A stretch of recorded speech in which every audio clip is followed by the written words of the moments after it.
بسم اللہ الرحمن الرحیم. ناظرین السلام علیکم. میں ہوں آپ کے میزبان صابر شاکر وفاقی دارالحکومت اسلام آباد سے. اس وقت لیٹسٹ خبر یہ ہے کہ امریکہ کے صدر جو بائیڈن نے ابھی کچھ دیر پہلے خطاب کیا ہے، بلکہ ایک کیا کہنا چاہیے، آپ پریس کانفرنس کہہ لیں، بریفنگ دے لیں، کہہ لیں، جو کہ قومی نشریاتی رابطے پہ امریکہ میں نشر ہوئی اور پوری دنیا میں وہ سنی گئی، اور پوری دنیا ان کے اس خطاب کی، اس تقریر کی انتظار کر رہی تھی، کیونکہ کابل میں افغان طالبان کے کنٹرول حاصل کرنے کے بعد یہ پریزیڈنٹ بائیڈن کا پہلا براہ راست پالیسی سٹیٹمنٹ تھا.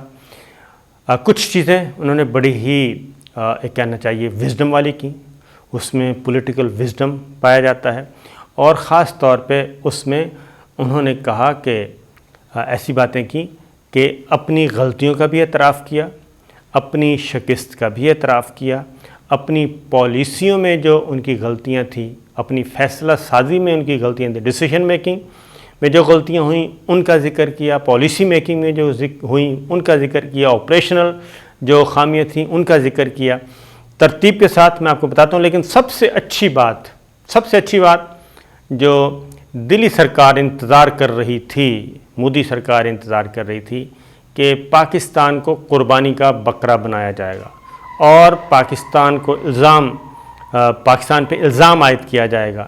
تو جناب امریکی صدر نے اپنی پوری تقریر میں ایک دفعہ بھی پاکستان کا نام نہیں لیا اور پاکستان پر ایک الزام بھی نہیں لگایا، اور کسی بھی جو کچھ افغانستان میں ہوا اور اس کی شکست، اس میں ناکامی، اس میں افغان طالبان کا غلبہ، کسی ایک معاملے پر بھی انہوں نے پاکستان کو مورد الزام نہیں ٹھہرایا.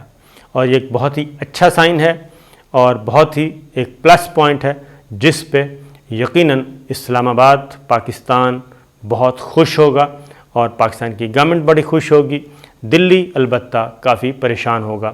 انہوں نے امریکن پریزیڈنٹ کا میں تھوڑا سا بتا دوں کہ یہ جب تھے اوباما، یہ ان کے وائس پریزیڈنٹ تھے اور 8 سال ان کے وائس پریزیڈنٹ رہے، اور یہ اس وقت بھی، کیونکہ بش کے بعد اوباما آئے تھے، ریپبلکن کے بعد ڈیموکریٹس آئے، اوباما آیا اور پریزیڈنٹ اوباما تھے، ڈیموکریٹس تھے، اور یہ ان کے نائب صدر تھے.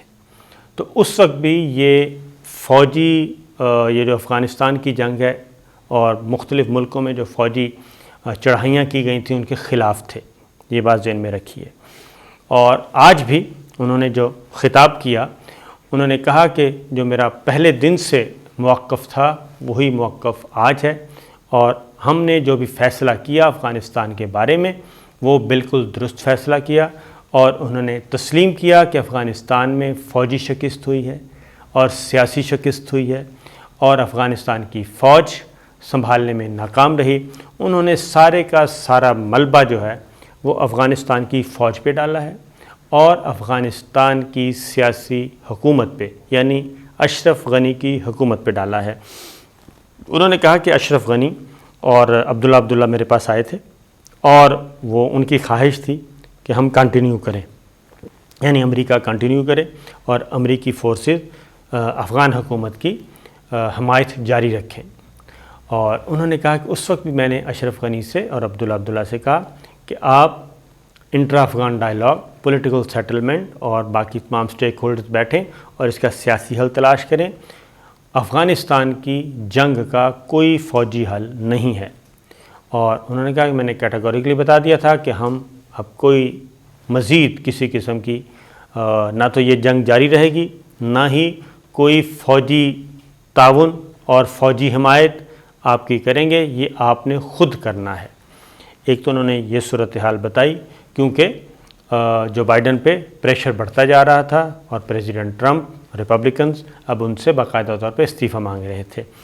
نمبر 1. نمبر 2، انہوں نے کہا کہ ہم نے کھربوں اربوں ڈالر دیے افغانستان کو، افغانستان کی فوج کو ٹریننگ دی، تنخواہیں ہم دے رہے تھے افغانستان کی فوج کو، اور سب کچھ کیا، لیکن افسوس کہ ہم افغانستان کی فوج کو لڑنے کا جذبہ نہیں دے سکے. اور انہوں نے کہا کہ یہ لڑنے کا جذبہ تو لڑنا تو انہوں نے خود ہی تھا، لہٰذا انہوں نے کہا کہ یہ چیپٹر بھی کلوز. اب افغانستان جانیں, افغانستان کے عوام جانیں, افغانستان کی فوج جانیں. امریکہ کسی قسم کا کوئی اب وہ تعاون مزید شرنک ہو گیا ہے. اس دفعہ انہوں نے کہا کہ ہم صرف ڈپلومیٹک کوآپریشن جاری رکھیں گے, یعنی سفارتی مدد کریں گے, اس کے علاوہ کسی قسم کی کوئی مدد یا کوئی مداخلت اس حد تک نہیں کریں گے, کیونکہ امریکہ کے پاس اور بہت سے مسائل ہیں. امریکہ کے اندر اس وقت شدت پسند تنظیموں کا سامنا ہے. یہ انہوں نے کہا ہے کہ امریکہ کے اندر شدت پسند تنظیموں کا سامنا ہے. انہوں نے 2 تنظیموں کا نام بھی لیا. لہذا ہماری پریورٹی اب یہ ہے, افغانستان ہماری پریورٹی نہیں ہے. پھر انہوں نے کہا کہ روس اور چائنا جو کہ ہمارے مد مقابل ہیں, ان کی یہ خواہش تھی, ان کی کوشش بھی تھی, پلاننگ بھی تھی کہ امریکہ کسی نہ کسی طریقے سے افغان جنگ کو جاری رکھے, اور یہ افغان جنگ جاری رہے گی تو امریکہ کی اکانومی جو ہے وہ مزید تباہ و برباد ہوتی جائے گی, اور اربوں ڈالر نہیں کھربوں ڈالر جو ہیں وہ ضائع ہوتے جائیں گے. اور یہی ہمارا جو مد مقابل ہے, ہمارے حریف ہیں روس اور چین, وہ یہ چاہتے تھے. اور انہوں نے کہا کہ جناب مزید ہم اپنی نہ تو اکانومی کو نہ ہی اپنے معیشت کو تباہ کر سکتے ہیں, اور اگلی بات یہ کہ یہ جو فوج کو لڑوانے کی, یعنی کہ امریکی فوج افغانستان کی سرزمین پر لڑے, یہ اب میں اپنے بچوں کو ایک نئی جنگ میں, اپنی ایک نسل کو نئی جنگ میں نہیں دھکیل سکتا.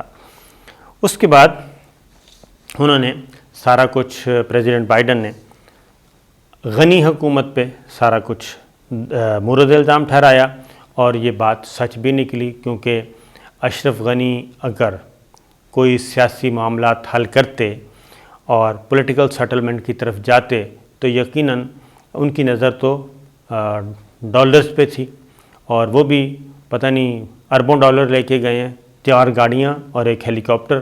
آپ خود اندازہ کر سکتے ہیں 200 افراد کے ساتھ وہ فرار ہوئے ہیں.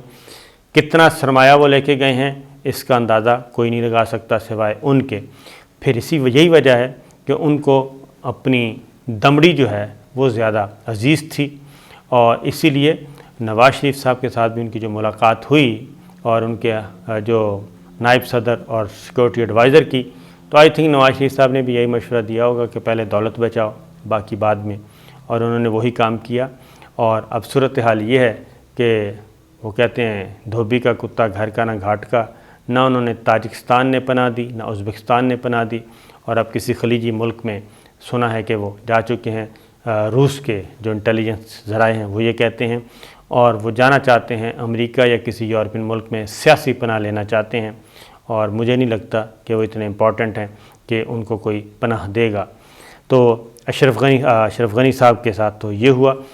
پریزیڈنٹ بائیڈن نے ایک اور بات بھی کی. انہوں نے کہا جی کہ مستقبل جو ہے وہ اب افغان عوام کے ہاتھ میں ہے, اور اگلی بات یہ کہ انہوں نے افغان طالبان کے خلاف بھی کوئی ایسی بات نہیں کی. یعنی پریزیڈنٹ بائیڈن نے ایک مکمل طور پہ لا تعلقی کا اظہار کیا. پھر ایک اور بات بھی انہوں نے کی, انہوں نے پینٹاگون کو بھی معاف نہیں کیا, اپنی فوجی قیادت کو. انہوں نے کہا کہ وہ چوتھا ٹینیور دیکھ رہے ہیں. 2 ٹینیور میں وہ نائب صدر تھے, اور یہ چوتھے صدر ہیں اس وقت, یعنی کہ وہ خود چوتھے صدر ہیں. اور ہر صدر کو جو وہاں کی فوجی قیادت بریفنگ دیتی ہے اس کی یہی کوشش ہوتی تھی کہ یہ جنگیں چلتی رہیں, اور جنگیں چلتی رہیں, ڈالر نکلتے رہیں, اور اس کے بعد ان کا دھندا بھی چلتا رہے. کہنا وہ یہی چاہ رہے تھے, لیکن انہوں نے کہا کہ ان کا ایک اپنا نقطہ نظر تھا, اور میں فرام دا فرسٹ ڈے یہ طے کر کے آیا تھا. اور اسی لیے انہوں نے کہا کہ میں نے ڈونلڈ ٹرمپ کی پالیسی کو, جو فوجی انخلاء کا فیصلہ تھا, اس کو کنٹینیو کیا, اس کو بریک نہیں دی. اور انہوں نے کہا کہ میرے دور میں تو بہت کم فوجی رہ گئے تھے, جبکہ پریزیڈنٹ ٹرمپ کے ہوتے ہوئے ہی کافی ٹروپس جو ہیں وہ نکل چکے تھے. یہ ساری چیزیں کیا کہتی ہیں؟ اس ساری چیزوں کا, پوری تقریر کا مطلب یہ ہے کہ انہوں نے خاص طور پہ کہہ دیا ہے کہ خدا حافظ افغانستان اور خدا حافظ افغانستان کی سرزمین۔ اب وہ اس طریقے سے اپنے اسٹریٹجک مفادات کی تلاش میں یہاں نہیں نکلیں گے، اور اس بات کا بھی اندیہ اب ذہن میں رکھیے گا کہ پاکستان کو اگر مورد الزام نہیں ٹھہرایا، اور اسکیپ گوٹنگ جو تھی یہی پاکستان کی سب سے بڑی ڈیمانڈ تھی۔ یہ آپ کو یاد ہوگا کہ جو لاسٹ کور کمانڈرز کانفرنس ہوئی پنڈی میں 2 دن جاری رہی، اس میں بھی army chief general Qamar Javed Bajwa نے کہا تھا کہ بلیم گیم اور اسکیپ گوٹنگ کی تلاش جو ہے وہ اب ترک کر دینی چاہیے، اور اگر کسی کو قربانی کا بکرا تلاش نہیں کرنا چاہیے بلکہ اس کی ذمہ داری لینی چاہیے تعمیر نو کے سلسلے میں۔ تو یہ اچانک واشنگٹن کیوں اتنا ہو گیا ہے جی ڈھیلا، اس کی وجہ یہ ہے کہ پریزیڈنٹ بائیڈن نے خود ہی بتائی کہ یہ جو کچھ ہوا کابل میں یہ ان ایکسپیکٹڈ تھا، اور ان کی توقع سے بڑھ کر افغان طالبان نے برق رفتاری سے یہ سارا کنٹرول حاصل کیا، اور جو مزاحمت تھی اور جو افغان فوج سے توقع کی جا رہی تھی کہ وہ لڑیں گے اور مزاحمت کریں گے، انہوں نے بالکل ہی نہ صرف مزاحمت نہیں کی بلکہ سرنڈر کیا، اور کابل جو ہے وہ پلک جھپکنے میں ہی جو ہے وہ افغان طالبان کے کنٹرول میں چلا گیا۔ اب اگلی ویڈیو میں آپ کو اس کی ریزن بتاؤں گا۔ اس کی وجہ یہ ہے کہ اب یہاں پہ جی امریکہ نے اگلا جو مہرہ تھا، امریکہ نے انڈیا کو کوشش کی، لیکن انڈیا نے بہرحال اپنی چمڑی بچا لی۔ انہوں نے دمڑی کی آفر کی، دمڑی کی آفر انہوں نے کی، اسلحے کی آفر کی، لیکن چمڑی پیش نہیں کی، اور نہ ہی بوٹس آن گراؤنڈ کی انہوں نے تجویز قبول کی، انڈین بوٹس آن گراؤنڈ ہوں افغانستان میں۔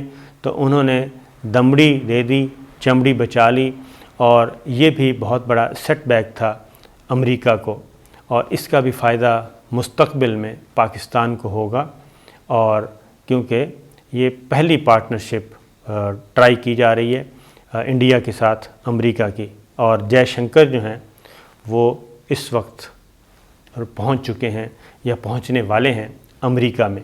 بھارتی وزیر خارجہ جے شنکر امریکہ پہنچنے والے ہیں۔ اس کی وجہ یہ ہے کہ اگین پریزیڈنٹ بائیڈن نے کوئی تذکرہ تک نہیں کیا اپنے انڈیا کا، ورنہ ہوتا نہیں تھا کہ انڈیا کی فیور میں کوئی جملے نہ ہوں اور پاکستان کو ڈو مور کا ڈیمانڈ نہ ہو۔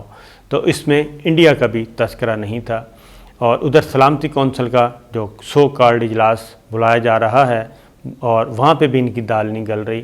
تو جے شنکر فوراً بھاگے ہیں، کیونکہ انڈیا ارریلیونٹ ہوتا جا رہا ہے، غیر متعلق ہوتا جا رہا ہے، اس کی کوئی دال نہیں گل رہی، اس کو کوئی پوچھ نہیں رہا۔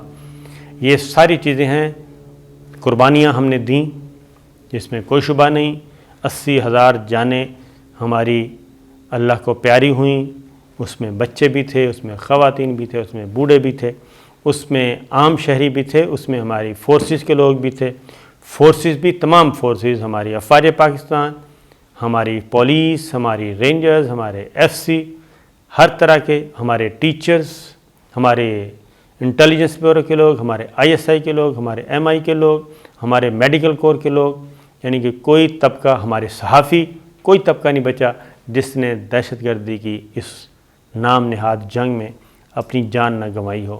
تو یہ ہے صورتحال، تو اس کا ثمر بہرحال مل رہا ہے، اور ہماری مغربی سرحدیں اگر محفوظ ہو جاتی ہیں تو پھر ہم الحمدللہ ایک بہت بڑا ریلیف ہوگا یہ پاکستان کے لیے، اور پاکستان کے اکانومی کے لیے بہت بڑا ریلیف ہوگا۔